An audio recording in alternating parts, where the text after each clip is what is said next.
Hello students, पिछले lecture में हमने आपको रेफ्रिजरेशन के बारे में बताया था। रेफ्रिजरेशन इफेक्ट कैसे प्रोड्यूस करते हैं उसके बारे में बताया। उसके बाद रेफ्रिजरेशन के एप्लीकेशन, रेफ्रिजरेशन निकाय के एलिमेंट और रेफ्रिजरेशन एयर कंडीशनिंग सिस्टम क्या होता है इसके बारे में बताया था। और इस लेक्चर में हम आपको रेफ्रिजरेशन की इकाई यानी यूनिट ऑफ रेफ्रिजरेशन के बारे में बताएंगे। तो रेफ्रिजरेशन को रिप्रेजेंट हम टन रेफ्रिजरेशन में करते हैं, यानी रेफ्रिजरेशन की जो यूनिट होती है यानी रेफ्रिजरेशन की जो इकाई होती है टन ऑफ रेफ्रिजरेशन, या फिर शॉर्ट में इसको TR से रिप्रेजेंट करते हैं। यानी टन ऑफ रेफ्रिजरेशन के टर्म में रेफ्रिजरेशन की यूनिट को नापते हैं। और टन ऑफ रेफ्रिजरेशन होता क्या है? अगर हम कहीं पर किसी रूम के अंदर 1 टन यानी 1000 केजी बर्फ को 24 घंटे के अंदर एक यूनिफॉर्म रेट से मेल्ट करें, तो यूनिफॉर्म रेट से मेल्ट करने पर जितना रेफ्रिजरेशन इफेक्ट जनरेट होता है उसी को हम 1 टन रेफ्रिजरेशन नाम देते हैं। फिर से ध्यान दीजिएगा कि 1000 केजी यानी 1 टन बर्फ को 24 घंटे के अंदर यूनिफॉर्म रेट से मेल्ट करने पर जितना रेफ्रिजरेशन इफेक्ट जनरेट होगा उसी को हम 1 टन रेफ्रिजरेशन बोलते हैं। मान लेते हैं कि 1000 केजी आपका आइस है, 0 डिग्री सेंटीग्रेड का आइस है, उसको हम मेल्ट करके 0 डिग्री सेंटीग्रेड के वाटर में कन्वर्ट करें तो 24 घंटे में एक यूनिफॉर्म रेट से 1000 केजी 0 डिग्री सेंटीग्रेड का आइस 0 डिग्री सेंटीग्रेड के वाटर में कन्वर्ट होने पर जितना रेफ्रिजरेशन इफेक्ट जनरेट करेगा वही refrigeration effect 1 ton of refrigeration के इक्वल होगा। डेफिनेशन क्या है? 1 ton of refrigeration is defined as the amount of refrigeration effect produced by the uniform melting of 1 ton यानी 1000 KG of ice from and at 0 degree centigrade in 24 hours. अब हमें पता है कि जो आइस होती है यानी बर्फ होती है वो बर्फ की गुप्त उष्मा लेटेंट हीट ऑफ आइस जो होती है वो 335 किलो जूल पर केजी होती है। तो 1 टन रेफ्रिजरेशन से कितना हीट एब्जॉर्ब होगा अगर उसको फाइंड करें तो 1 टन इक्वल टू आइस कितना ले रहे हैं? 1000 केजी ले रहे हैं। गुप्त उष्मा कितना है? 335 केजी है। और ये कितने टाइम में आपका इफेक्ट जनरेट हो रहा है? ये 24 आवर में जनरेट हो रहा है। तो यहां से जो आपका होगा 1 टन रेफ्रिजरेशन इक्वल टू जो हो जाएगा वो 1000 इंटू 335 इंटू 24। तो इसको हम आर को अगर हम मिनट में कन्वर्ट करें तो ये हो जाएगा 1 ton refrigeration equal to 1000 into 335 upon 24 into 60 kilo joule per minute. इसको हम कैलकुलेट करें तो ये वैल्यू आती है 232.6 किलो जूल पर मिनट। लेकिन हम प्रैक्टिकली जो लेते हैं ये तो कैलकुलेटेड वैल्यू है, और प्रैक्टिकली जो हम 1 टन रेफ्रिजरेशन की वैल्यू लेते हैं वो 210 किलो जूल पर मिनट के इक्वल लेते हैं। इसके बाद आपका जो अगला टॉपिक है रेफ्रिजरेशन प्रभाव, रेफ्रिजरेशन इफेक्ट। तो रेफ्रिजरेशन इफेक्ट होता क्या है? Amount of heat extracted in a given time from a refrigeration system. मतलब किसी पर्टिकुलर पोर्शन से जो अमाउंट किसी गिवन टाइम के अंदर जो हम वहां से हीट एक्सट्रैक्ट करते हैं यानी हीट निकालते हैं। हीट निकालने मतलब रेफ्रिजरेशन इफेक्ट प्रोड्यूस करना।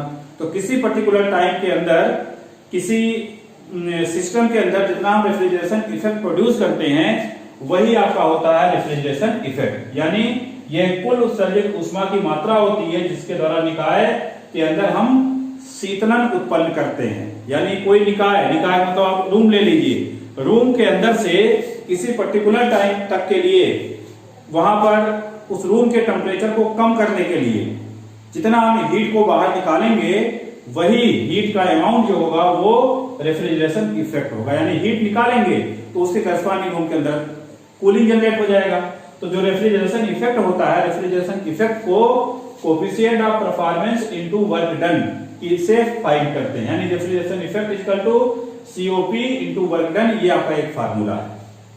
अब ये कोफिशिएंट ऑफ परफॉर्मेंस होता क्या है? तो किसी भी रेफ्रिजरेटर का जो कोफिशिएंट ऑफ परफॉर्मेंस होता है उसकी तुलना हम किसी भी इंजन की एफिशिएंसी से करते हैं।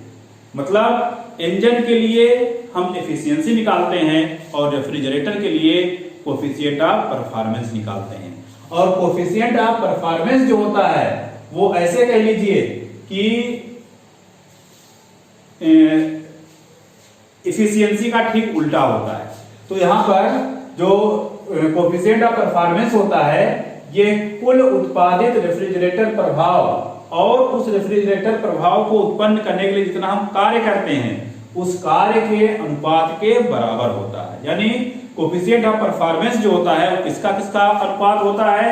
जितना हम रेफ्रिजरेशन प्रभाव उत्पन्न कर रहे हैं वो अपॉन उस रेफ्रिजरेशन प्रभाव को उत्पन्न करने के लिए हमें कितना कार्य करना पड़ रहा है। रेफ्रिजरेशन इफेक्ट और कार्य का जो अनुपात होता है वो आपका कोफिशिएंट ऑफ परफॉर्मेंस के इक्वल होता है। यानी coefficient of performance is defined as the ratio of heat extracted in the refrigerator to the work done on the refrigerator. अगर हम सपोज कर लें कि जो नेट रेफ्रिजरेशन इफेक्ट प्रोड्यूस हो रहा है वो उसको Rn से रिप्रेजेंट कर दें और इस रेफ्रिजरेशन इफेक्ट को प्रोड्यूस करने के लिए जो वर्क डन करना पड़ रहा है वो आपका W है।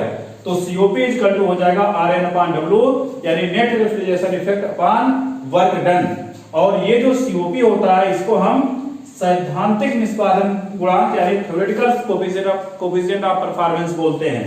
और COP का मान सदैव 1 से अधिक होता है। अगर हमें रिलेटिव COP निकालना है तो रिलेटिव COP इक्वल टू होता है actual COP upon theoretical COP। अगला टॉपिक होगा निष्पादन गुणांक एवं दक्षता में अंतर, difference between coefficient of performance and efficiency. तो अभी हमने बताया था कि जो आपका कोफिशिएंट ऑफ परफॉर्मेंस होता है वो एफिशिएंसी का रेसिप्रोकल होता है, यानी एफिशिएंसी का उल्टा होता है। तो यही है coefficient of performance is the reciprocal of efficiency. अब हम कोफिशिएंट ऑफ परफॉर्मेंस और एफिशिएंसी में अंतर को अच्छे तरीके से समझने के लिए हम ये हीट इंजन और रेफ्रिजरेटर और हीट पंप के डायग्राम से समझते हैं। जैसे आपका ये हीट इंजन है, हीट इंजन क्या करता है, हमें हीट इंजन को कहीं से एनर्जी को हीट के फॉर्म में देनी होती है।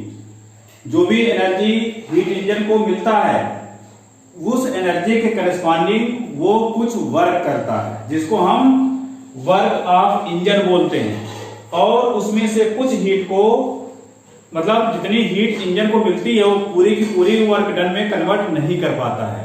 कुछ हीट को वर्क डन में कन्वर्ट करता है और कुछ हीट आगे ट्रांसफर कर दिया जाता है। तो जो हीट आगे ट्रांसफर किया जाएगा उस सिस्टम को हम हीट सिंक बोलते हैं। जहां से हमें हीट मिलती है, यानी हायर टेम्परेचर जो होगा जहां से हमें हीट मिलेगा उसे हम हीट सोर्स बोलते हैं, जिसको हम T2 टेम्परेचर सपोज किए। यहाँ पे T2 टेम्परेचर जो है T1 टेम्परेचर से ज्यादा है, तो T2 टेम्परेचर से जो हीट मिल रहा है वो Q2 हीट मिल रहा है। ये इंजन Q2 हीट को लेने के बाद इसमें से कुछ हीट वर्क डन में कन्वर्ट कर रहा है और बचे हुए हीट को आगे भेज दे रहा है।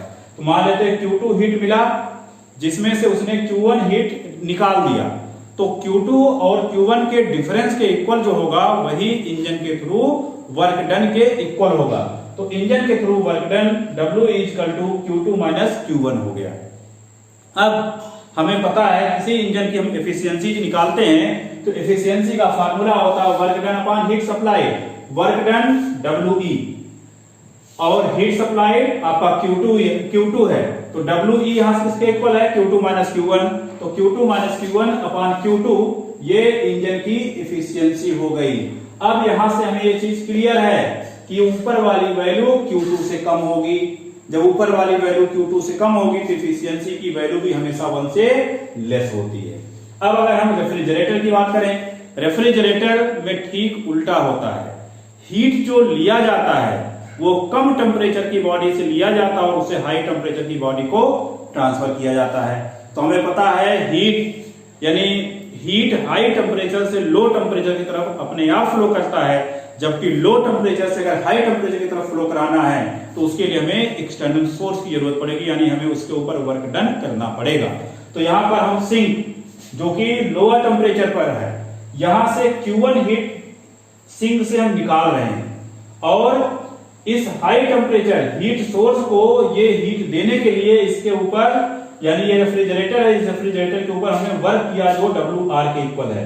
तो ये रेफ्रिजरेटर का वर्क प्लस ये हीट दोनों ऐड होकर Q2 हीट बना रहे हैं और Q2 हीट ये हीट सोर्स को ट्रांसफर कर दिया जाएगा। तो यहां पर हम उल्टा कर रहे हैं, पहले हम हीट सोर्स से हीट को ले रहे थे और सिंक को बचा हुआ हीट ट्रांसफर कर रहे थे। यहां पर सिंक से हम हीट लेंगे और उसके ऊपर वर्क करेंगे और वर्क जो होगा और लिया गया हीट दोनों ऐड होकर हीट सोर्स को भेज दिया जाएगा।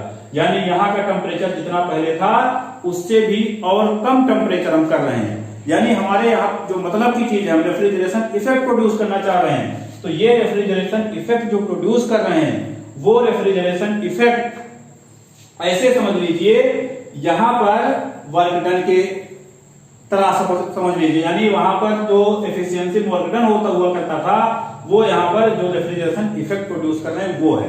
तो रेफ्रिजरेशन इफेक्ट कितना प्रोड्यूस होगा, जितना हम यहां से हीट निकालेंगे। तो जो हम हीट निकालेंगे ये वैल्यू कोएफिशिएंट ऑफ परफॉर्मेंस में ऊपर रखा जाएगा। रेफ्रिजरेशन इफेक्ट मतलब Q1 और कितना वर्क डन हो रहा है, अगर हम यहां से वर्क डन की वैल्यू निकालें तो work done of refrigerator equal to हो जाएगा Q2 माइनस Q1। तो यहां पर Q2 माइनस Q1 हो जाएगा। तो रेफ्रिजरेटर के केस में जो कोएफिशिएंट ऑफ परफॉर्मेंस होगा वो इस लोअर टेम्परेचर बॉडी से कितना हीट बाहर निकाला जा रहा है, उस हीट और रेफ्रिजरेटर कितना वर्क कर रहा है उसका रेशियो होता है। यानी refrigeration effect upon work done Q1 upon Q2 minus Q1। तो ये तो हो गया रेफ्रिजरेटर के लिए। हमें पता है कि रेफ्रिजरेटर का यूज हम सिस्टम के टेम्परेचर को सराउंडिंग के टेम्परेचर से कम करने के लिए करते हैं। यानी अगर हम सपोज कर लें कि हमारे रूम का टेम्परेचर 20 डिग्री सेंटीग्रेड है, बाहर का टेम्परेचर 25 डिग्री सेंटीग्रेड है, तो हम रूम के टेम्परेचर को 20 से भी कम करना चाहेंगे, यानी यहां से हीट निकालेंगे और सराउंडिंग को देंगे। जबकि जो आपका हीट पंप होता है उसका कार्य रेफ्रिजरेटर का उल्टा है। हीट पंप को आप ब्लोअर समझ लीजिए, जो ठंडियों के मौसम में यूज किया जाता है। ठंडियों के मौसम में क्या होता है, ब्लोअर को हम इलेक्ट्रिसिटी देते हैं, यानी इलेक्ट्रिसिटी के थ्रू वहां पर हीट जनरेट होती है और फिर वहां जो बाहर से एयर आती है उस एयर को ब्लोअर गर्म करता है और गर्म करके फिर कमरे के अंदर भेजता है। तो अगर हम हीट पंप की बात करें तो हीट पंप ये आपका सिंक का टेम्परेचर है, लोअर टेम्परेचर की बॉडी है, यहां से Q1 हीट निकाला जा रहा है और इस हीट पंप के ऊपर जो वर्क डन या हीट पंप जो है इस हीट के ऊपर वर्क कर रहा है WP। तो इन दोनों के सम के इक्वल हीट यहां पर आगे निकल रही है और ये हीट यहां पर हीट सोर्स को दिया जा रहा है। यहां पर हीट सोर्स जो होगा वो हमारा रूम होगा, मतलब रेफ्रिजरेटर का ठीक उल्टा होगा। तो यहां पर जो हमारा डिजायरेबल इफेक्ट है वो ये है, यानी यहां पर जो हीट आ रही वो है। तो यहां पर हीट पंप के लिए जो कोएफिशिएंट ऑफ परफॉर्मेंस होगा वो ये हीट अपॉन वर्क डन, यानी जो आपका प्रोड्यूस्ड इफेक्ट उत्पन्न वांछित प्रभाव, प्रोड्यूस्ड इफेक्ट यहां पर है कमरे को गर्म करना। तो कमरे को गर्म करने के लिए हम Q2 हीट कमरे के अंदर भेज रहे हैं, तो ये Q2 होगा ऊपर और अपॉन वर्क डन। यहाँ पे वर्क डन की बात करेंगे तो वर्क डन यहाँ पर भी वही सेम होगा जो यहाँ पर होता था Q2 माइनस Q1। तो coefficient of performance of heat pump equal to produced effect upon work done, यानी उत्पन्न वांछित प्रभाव अपॉन कार्य। तो COP of pump equal to Q2 upon Q2 minus Q1 हो जाएगा। अब इसके बाद हम coefficient of performance of pump और coefficient of performance of refrigerator में रिलेशन देखते हैं, रिलेशन क्या आता है। तो हमें पता है coefficient of performance of pump equal to Q2 upon Q2 minus Q1। इसको हम डायरेक्ट लिखते हैं। इसके बाद इस इक्वेशन के दोनों साइड से अगर हम 1 माइनस कर दें तो 1 माइनस करने के बाद हम यहाँ पे आ जाएंगे। अब COP ऑफ पंप माइनस 1, यहाँ पर एलसीएम लेंगे तो एलसीएम लेने के बाद आपका Q2 minus Q2 plus Q1 upon Q2 minus Q1। Q2 cancel, ये Q2 आपका यहाँ पर कैंसिल हो जाएगा। तो इसको कैंसिल कर देंगे, क्या बचेगा COP of pump minus 1 equal to Q1 upon Q2 minus Q1।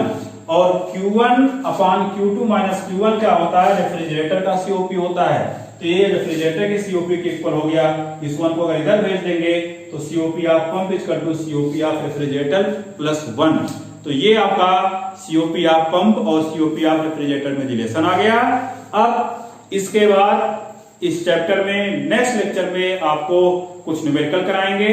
तो इस तरह से ये आपका पहला चैप्टर कंप्लीट हो जाएगा। Thank you.